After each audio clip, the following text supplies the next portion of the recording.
Hello, Wild Wisdom Warriors. Hello, YouTube. Hello, everyone. Welcome to my journal. This is Lily Kolosova, and today is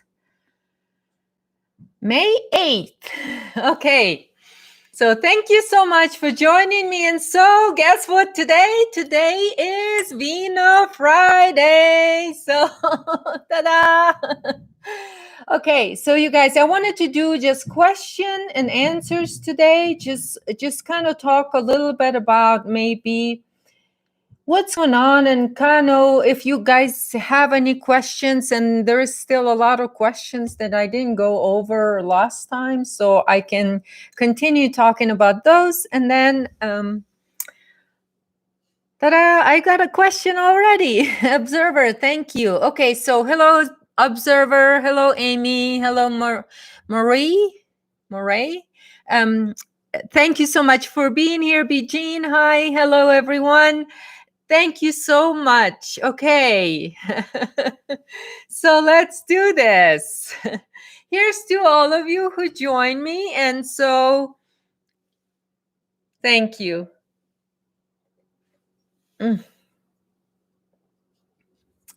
This is a good wine. All right. So, Observer, you had a question. Kabbalion. Yes, I did read it. You asked if I read Kabbalion. Yes, I did. What are your thoughts about the 7 Hermetic principles? I have found them quite empowering. Absolutely agree. There was a time, I think it was 2 years ago, where when I talk a lot about the 7 Hermetic principles, and then I also, on that time, started talking about the 8th principle. And that's the one that's kind of, we are ultimately all going to, and this is the wholeness. But the 7 Hermetic principles are kind of a foundation, because it's all based on nature.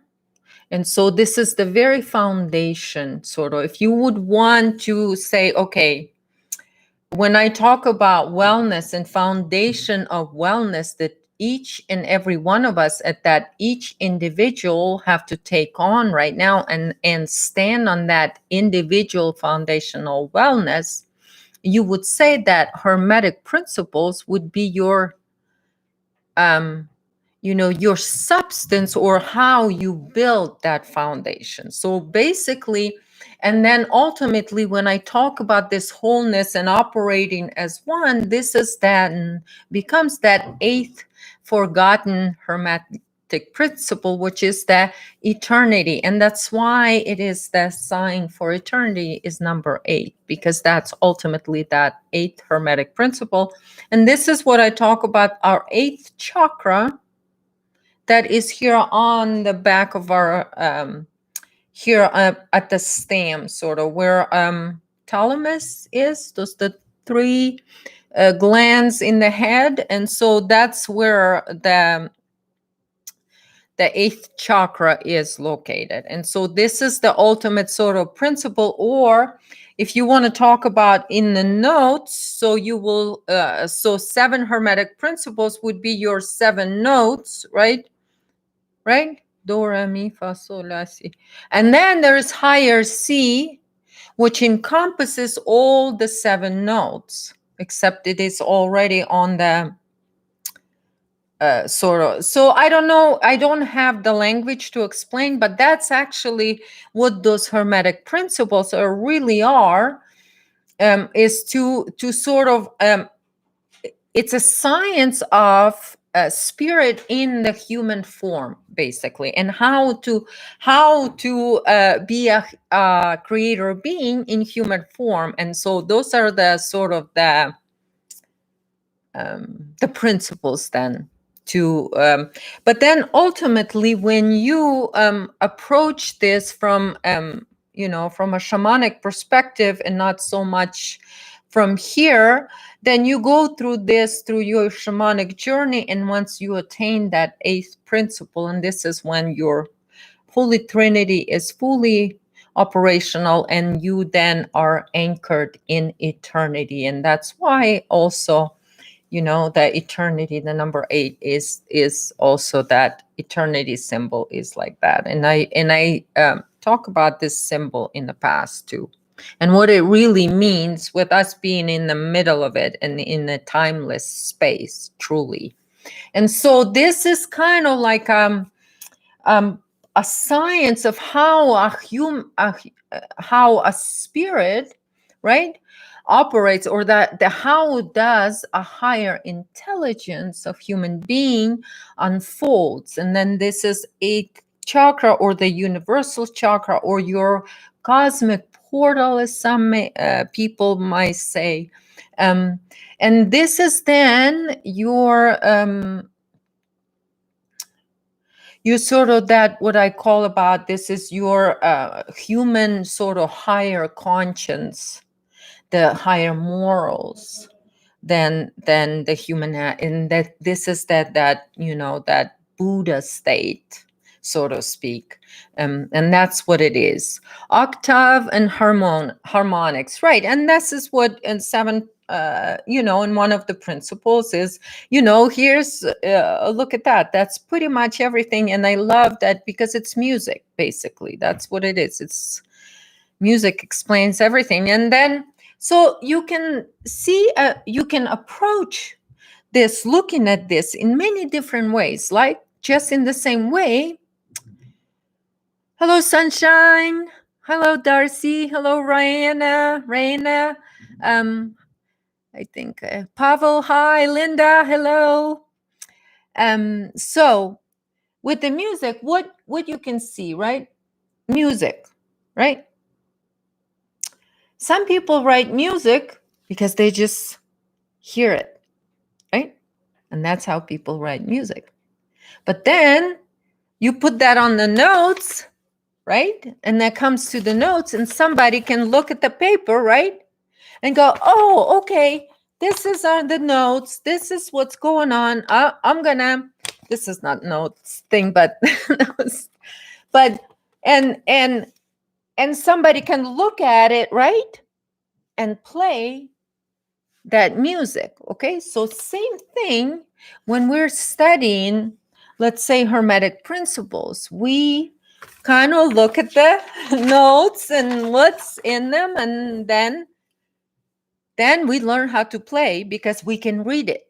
Okay, and so this is a different forms of aligning your consciousness, or your conscious or your body consciousness, as I've referred to before, to that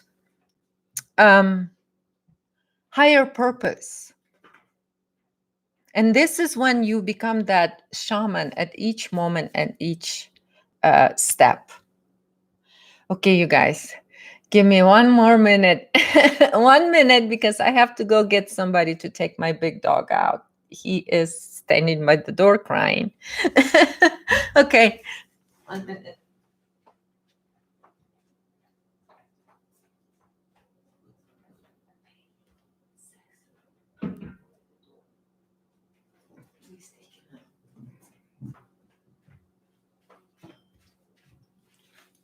All right.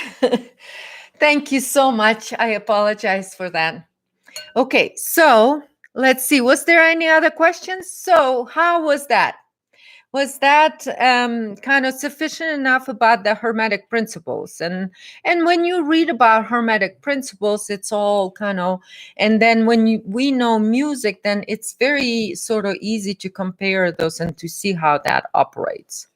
And so, and how music also, I love compared to music because, we shamans, we work a lot in silence. And I say there would be no music without silence, because the rhythm is what, it's one of the principles, right? So that's why silence, it's just as important as the sound, right? In music. So hi, Theresa. Aloha, darling. Candace, hello. I don't know if I'm missing anybody.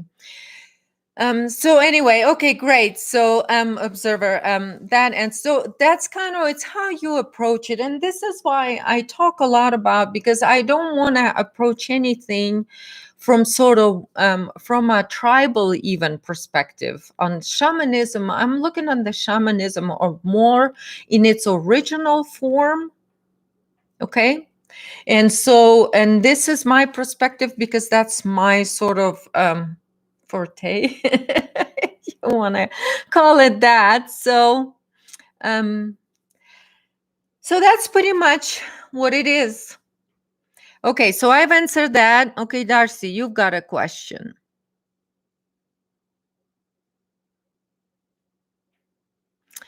Who do you call God, Lily? Is it you? Is it a god of God, or goddess, a principle?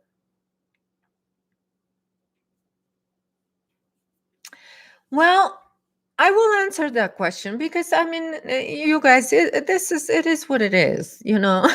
So, any questions? All questions are good questions, you know. Um,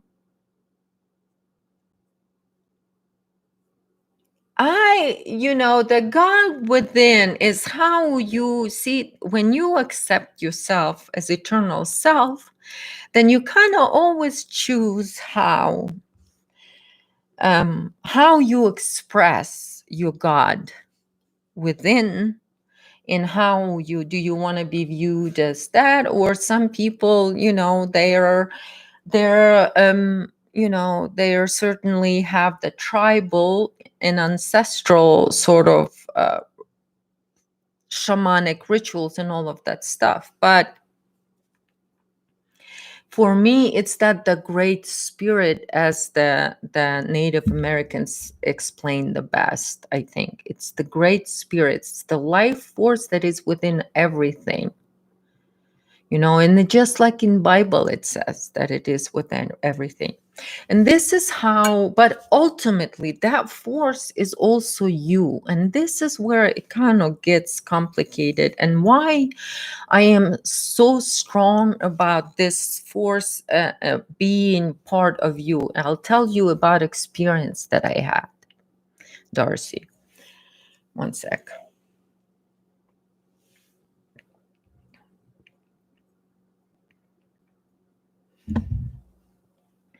I was one of my near-death experiences was when I turned 21.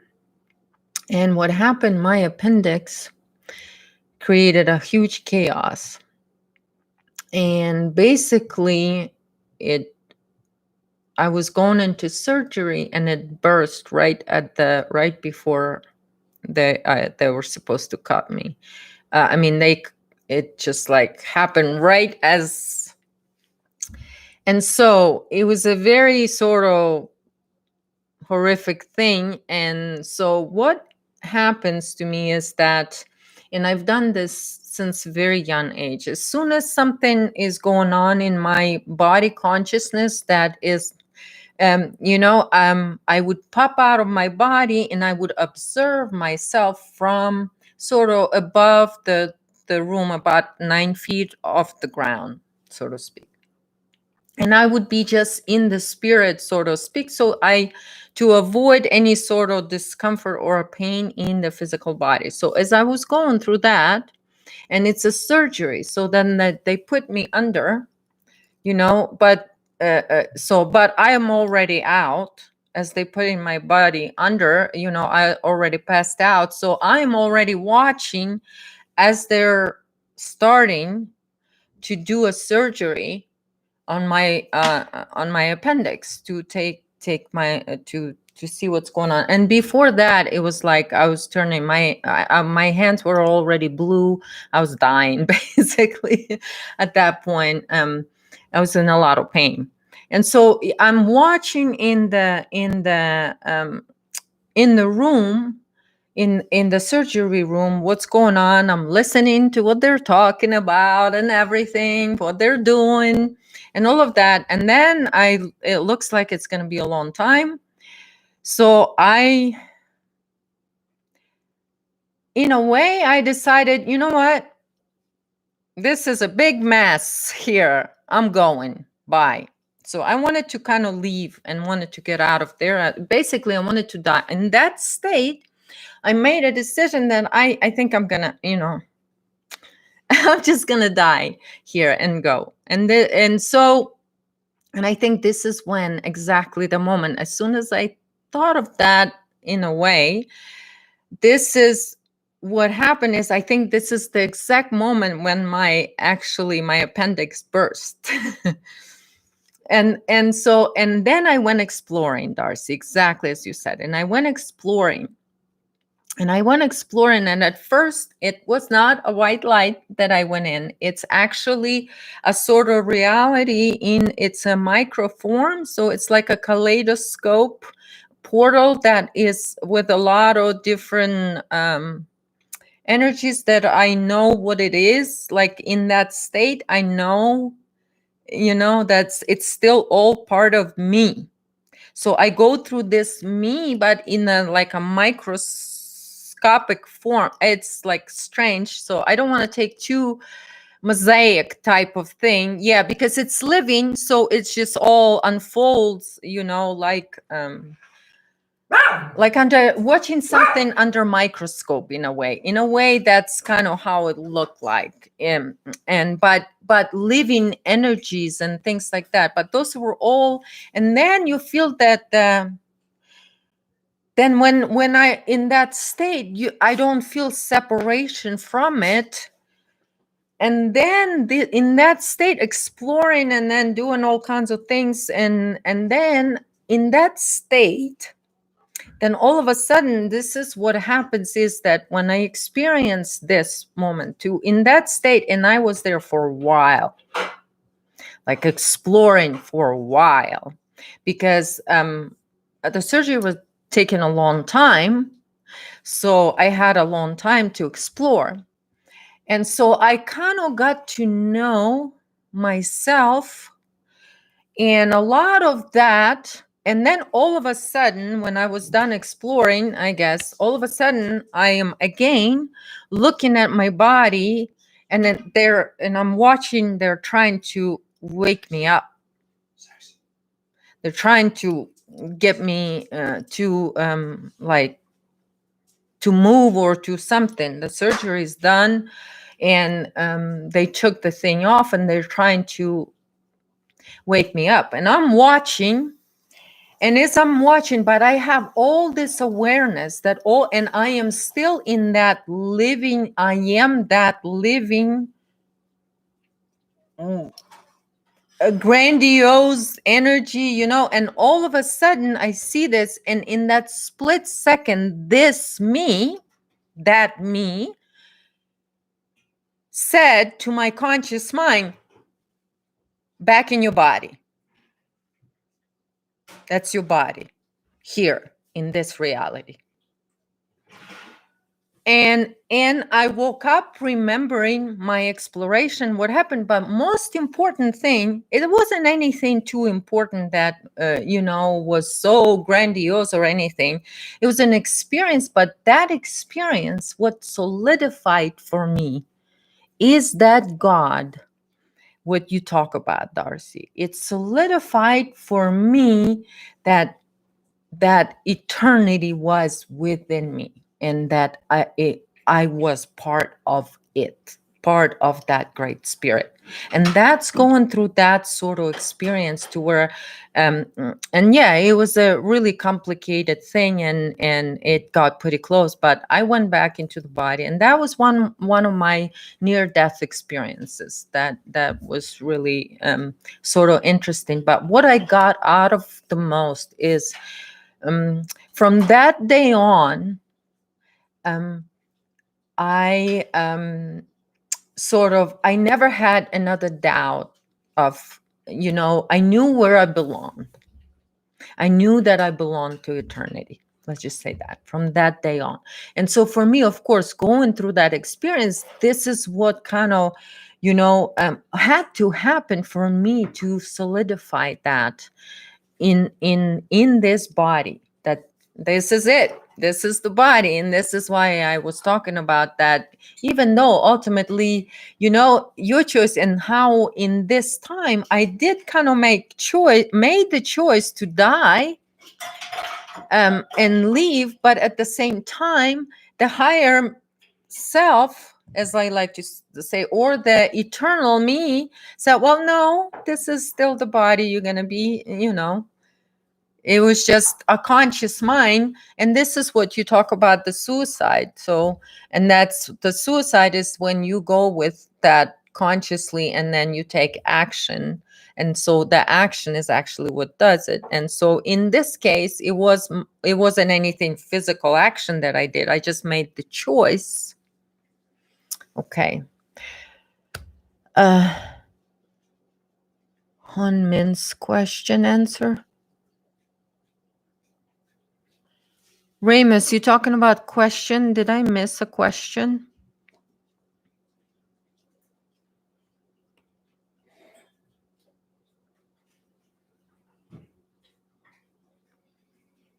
Okay, Darcy, I will come back to your experience, but let me go back. I see here. I don't see a question. Candice, you said, how do you not age? I do age.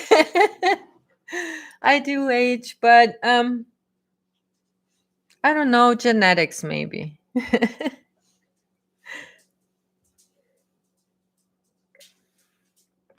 Okay. Astrology with music harmonics. Yeah, astrology is very helpful too, because that's the science. That's like the notes on a piece of paper, right? Well, it's not kind of not, but at the same time, it's something. It's just a different way of seeing something, or because we have all different ways of sort of. I don't want to say learning, but it's like each path is so unique to each and every one of you. So it's just, that's what it is. So, okay. I don't see that question. The other question you guys might be talking about. Oh, Theresa, you had a question here.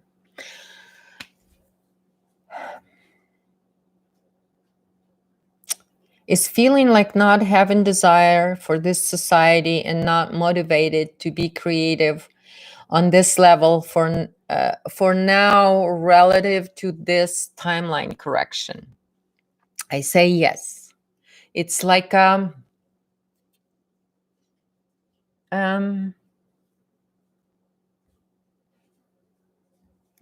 the baby's due, that it's due, but it's not due yet.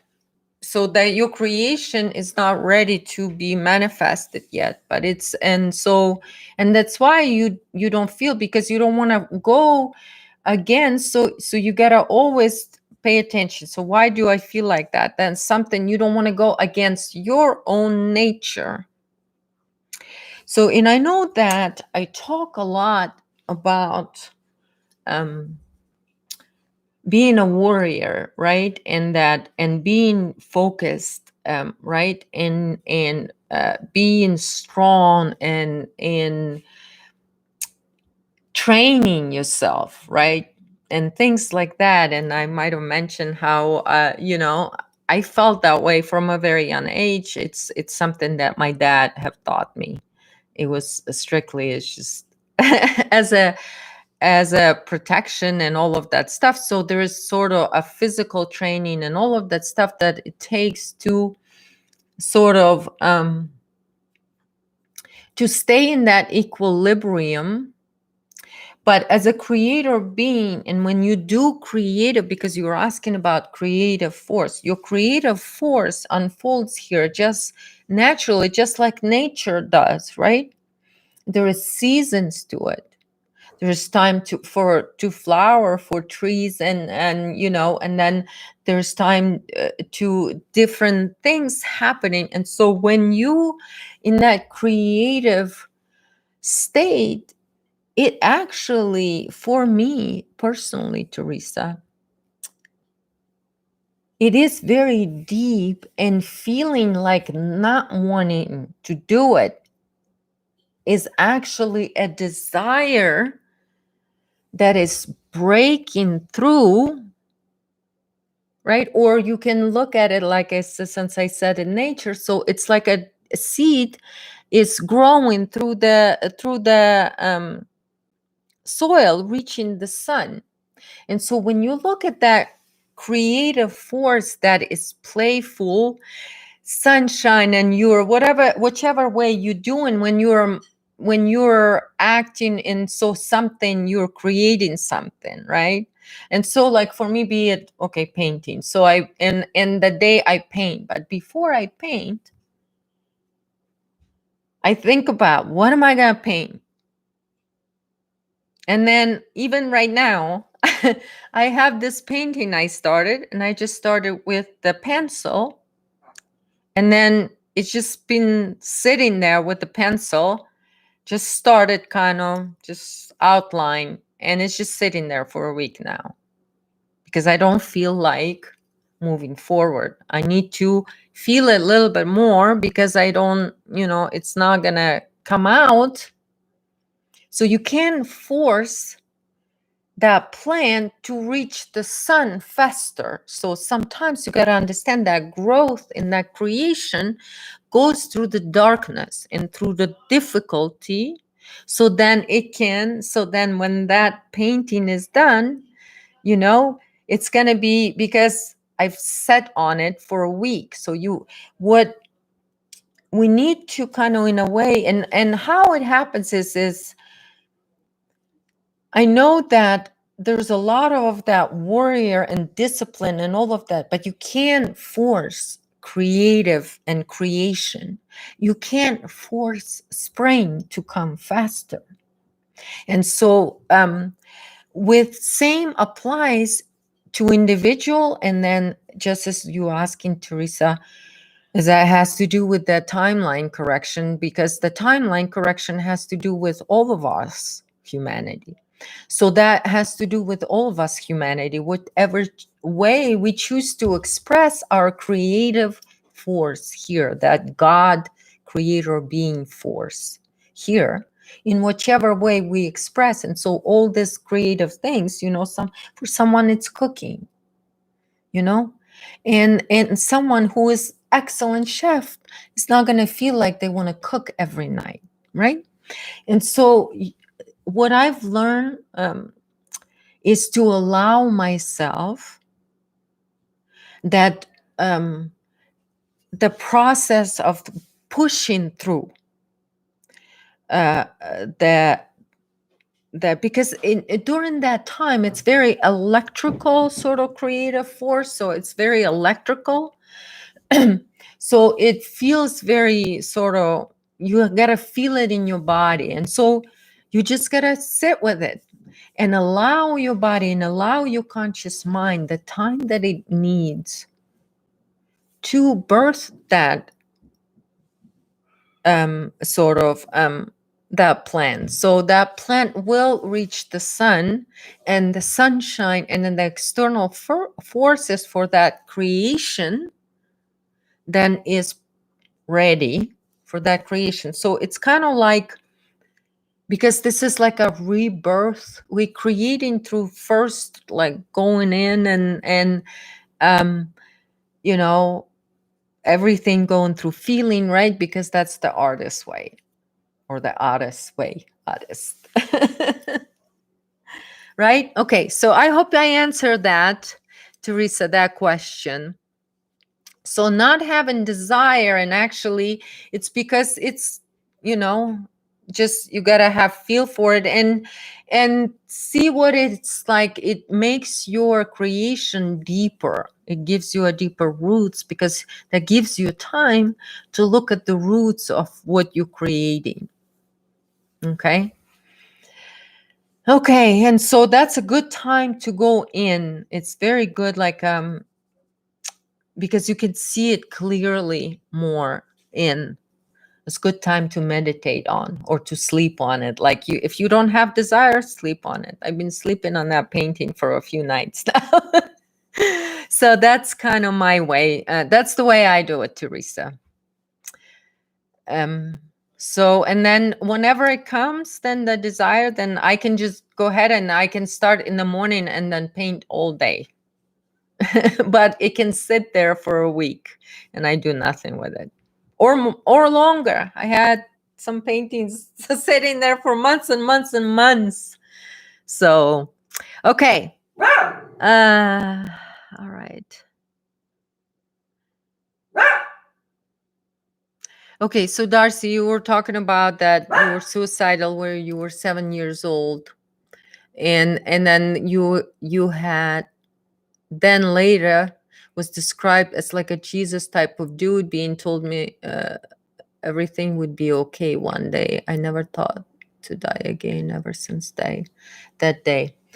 I see what you're saying. Yeah, it's in a way whatever it is in your subconscious. So if you had some beliefs, your super conscious or your higher self or your eternal self will find what it is in your subconscious that's there to convey a message, sort of, or convey its sort of, or allow through that belief. Then because that could be a belief like you had, and many of us will have that, that Jesus sort of, because we have that belief installed in us, so we have it.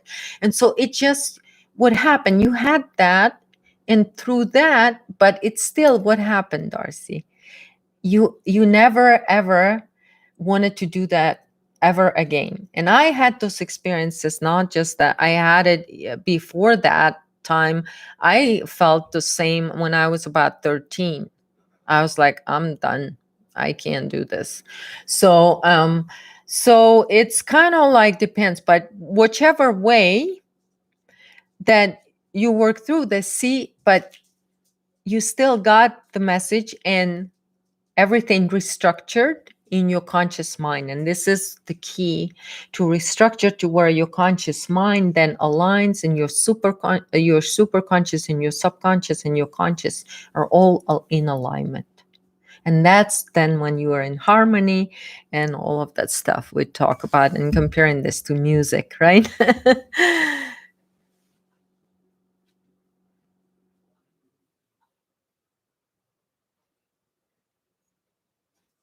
Okay. Remus, you said about Bartiz. You asking about that? What's his name? Andrew Bartiz? Is that who you asking?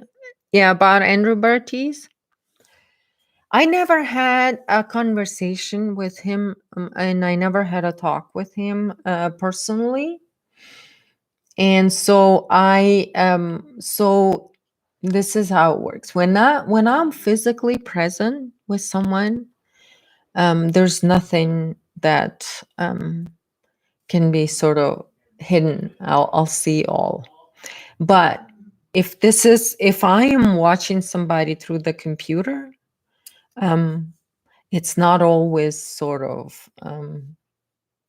So my opinion on him, I never had been in his physical presence, so I can't really tell you exactly, um, like to say exactly what's going on. But what I will tell you about that, you guys, is just like I said a couple of journals before. Sometimes you just got to kind of look at the company people keep around them. And, that saying, tell me who your friends are and I'll tell you who you are. It truly is a truth. There's truth to that, quite a bit of truth to that. And so, with that, it's kind of like there's a lot of infiltration in spiritual communities, and there is groups, and there is all kinds of stuff. And from what I've seen personally of Andrew, um, same shit, different day. in my way. Same shit, different individual saying. It's just, but a lot of information, like with David Icke, there is also, I've heard what I've listened, there's some really positive stuff that he talked about. But it's hard to really say what's the true intent there, because I've detected so much manipulation. So what's the intent for manipulation if it's there? You know, if it's unintentional, maybe it's unintentional. I don't know. I really don't know. That's all I'm going to say about that.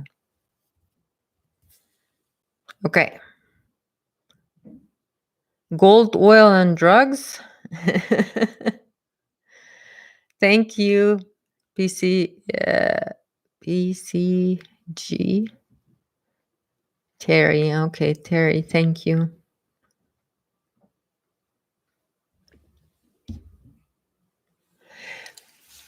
See, and so you said, Hon, you said about the Galactic Historian. This is where I have problem with this galactic crap. There isn't. It's all matrix. So the record is an artificial record. It's just like history. It's not.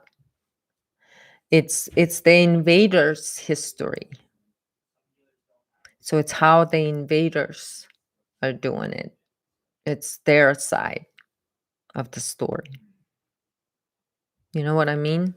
So he's pulling from their side of the story, not to say, just like, a history, not to say that there is no truth in the history books, but then there is manipulation. Same thing with him being the historian. How can you be a historian if you don't even know your own damn history? And you can be a galactic historian. Great. See? Okay, I said I'm not going to say too much, but then you guys asked twice. So I had to answer it twice. You know what I mean?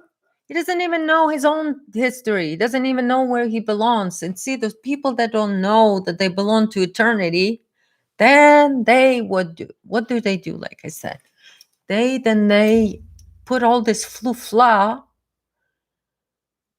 on themselves and give themselves all these titles, big titles, right?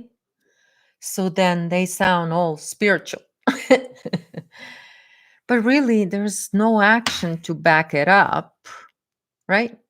It's just floating without, there's no foundation then. Because, okay, you pull in the history, you pull in this, you pull in that. And in a lot of ways, isn't that what a lot of, what is another, my favorite? Oh, the mented reptilian hybrid, Simon Parks. He's the mented reptilian hybrid, Simon Parks. He talks a lot about similar galactic history as Andrew, right? And especially for individuals that have an individual sessions with him. So I don't know, it's just after what I talked about David Icke and all of that stuff, and some people are very upset, but I understand. And like I said in my last journal, a lot of people are not ready to see that they've been deceived in truth movement, because everybody in truth movement claims that they know the truth. And then it's very difficult for people to admit that they've been deceived. And that's the thing. But that's first step actually into correcting, like Theresa, you say, because it's all about correcting our own actions.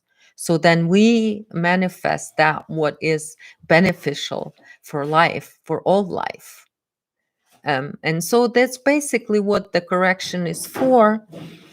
And so that's basically my opinion. Okay. So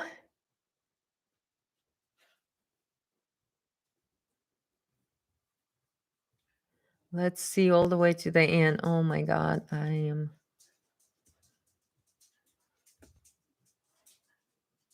trying to see if there's any more questions, you guys.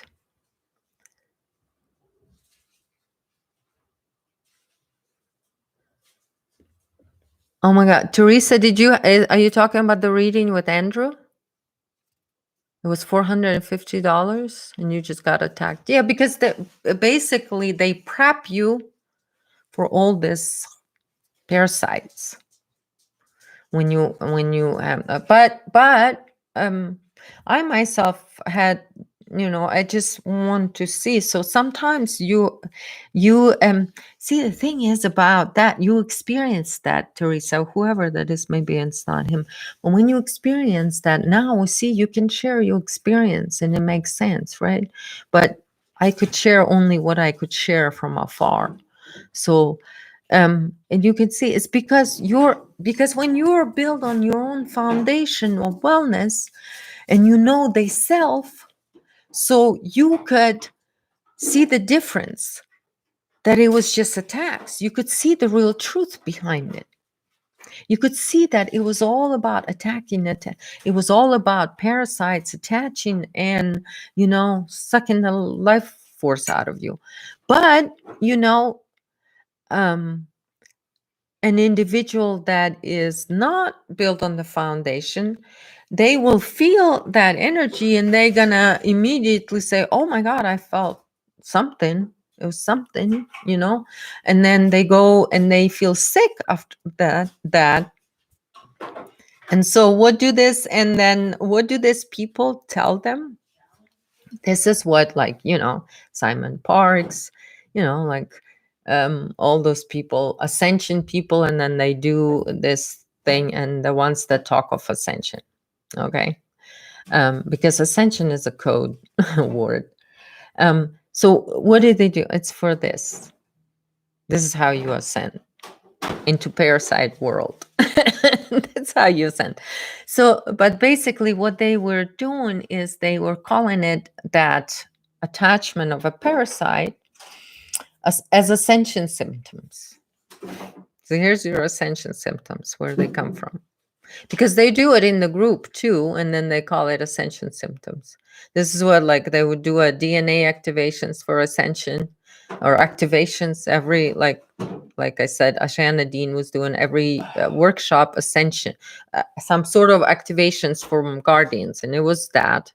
But it depends who's experiencing, but you can be knocked out of your, once you're standing, then you're rooted, and you can be knocked out because you're rooted in your own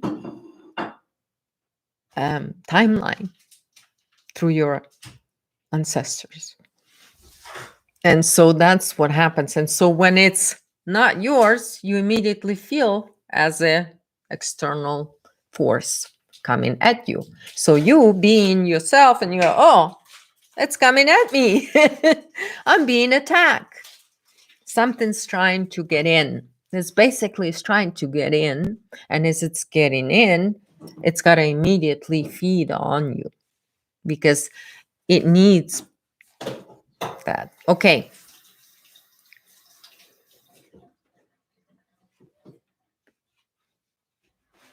Hi, Diane.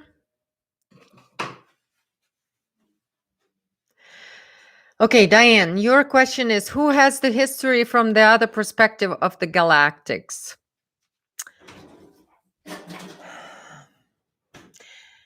Let's just say for now, everything galactic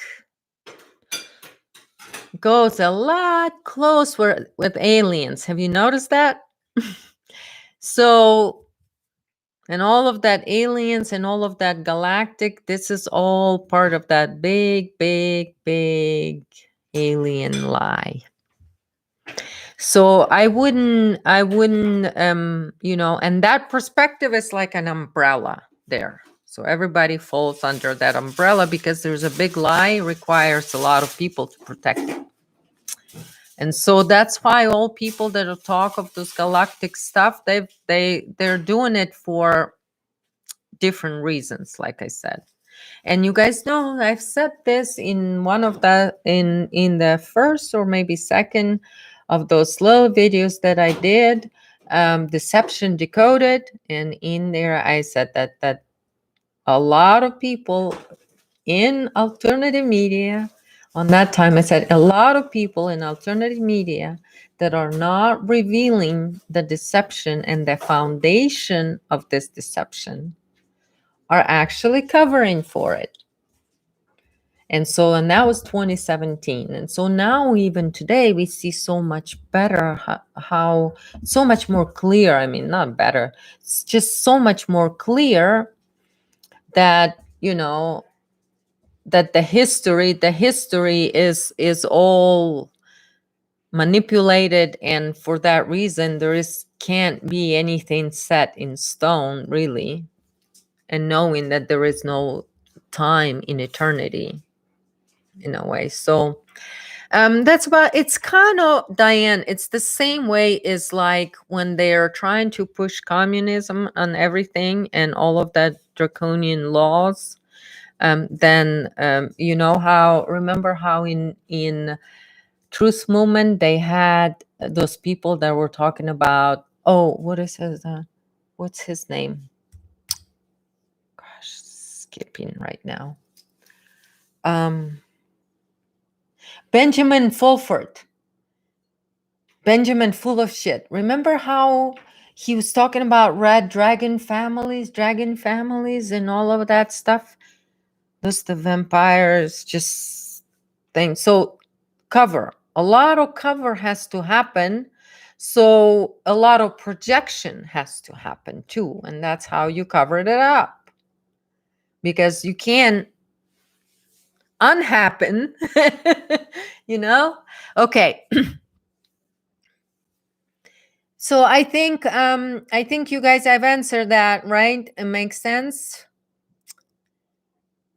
Lauda Leon, I talk about that, and some people say, "Oh, where she, where did she admit to having a black goo treatment?" She did. I don't remember which one of her shows. In one of her shows, she talked this extensively about having a black goo treatment.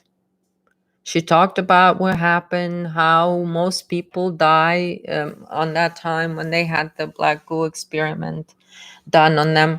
Because you guys have to understand, like I said, a lot of these people in Truth Movement, they're MK Ultra, or they're those people that's been experimented on.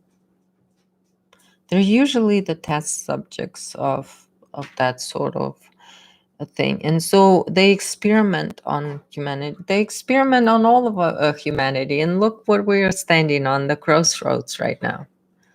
Of what? I mean, it's amazing. I'm just watching this. I'm amazed. I mean, 2020 is like it's like 100 years in 1 year. I think we're like reliving 100 years. We're gonna do 100 years worth of restructuring in just 1 year. That's my feeling so far. And we're in May, and I feel like we're already gone through 50 years of unraveling. So that's just my opinion. Okay. What, I forgot where I was. So but then again, but I'm not saying that this person's doing something wrong or this individual should be looked down upon. I'm just saying that a lot of these people, and like I've said for us to understand, this was an abuse of humanity, a spiritual abuse. And this is what I talk about. When I talk about Eisenhower betrayal, I talk about this spiritual abuse of the fact that these experiments, they're of spiritual nature.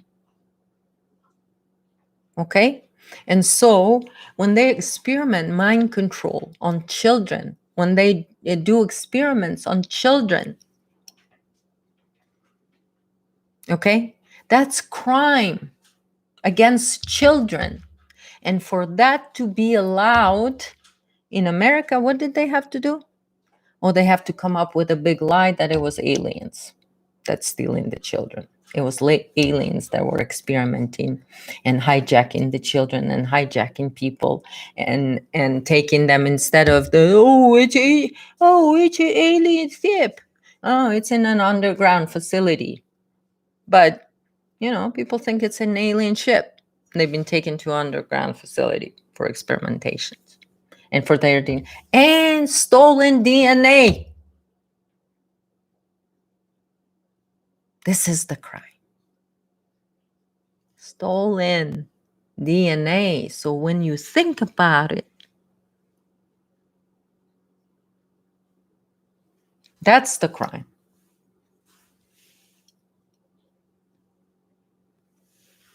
So the horror, there's different kinds of experiments. And imagine the kind of genetic experiments that are happening on human DNA in those underground facilities.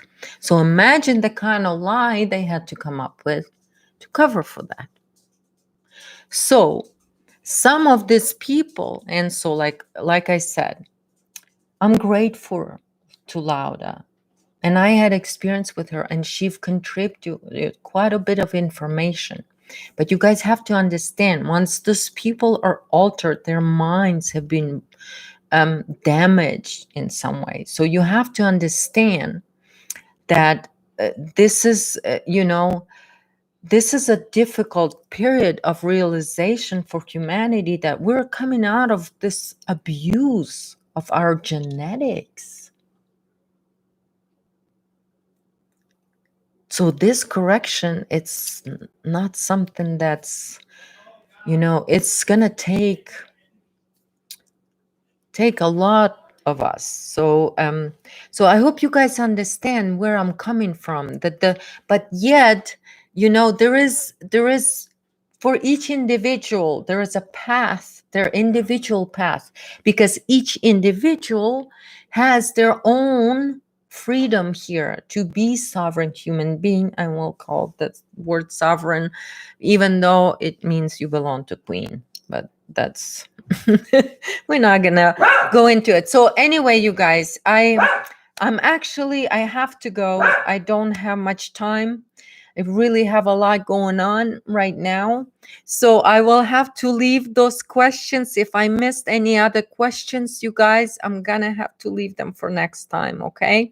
So but I will read them, and I thank you guys so much for joining me. It's just been an interesting one, and thank you so much. I had no idea what kind of questions. Oh, Christina, you had a question. How do we remember who we are? I've been desiring or longing to see my unseen family for a while. Whatever from. Thank you. Christina, that again, you gotta initiate your own shamanic journey into that, and then, but before you do that, dropping and clearing any and all belief systems, so then you allow things to come in. But I will, it's a process. It's a metamorphosis process, what I called in the past. And I had a lecture on my website on that, and I'll find it. But it's called metamorphosis process, and that's basically what it is. And you self-initiate yourself into that metamorphosis process and stuff like that. And then of course there is other things that you can initiate yourself with the other shaman, have some other shaman initiate you into your shamanic journey on that. And so that's one of the other choices. Okay, so I think I will go ahead and finish on that, you guys. And I see there's a lot of other things, you guys. And so I'll come back to it. I will have to. So thank you so much for joining me, each and every one of you. And thank you for liking the video. And thank you. Until next time, stay wild. All my shamans from around the world, stay wild. Here's to you. Love you all. Mwah. Bye.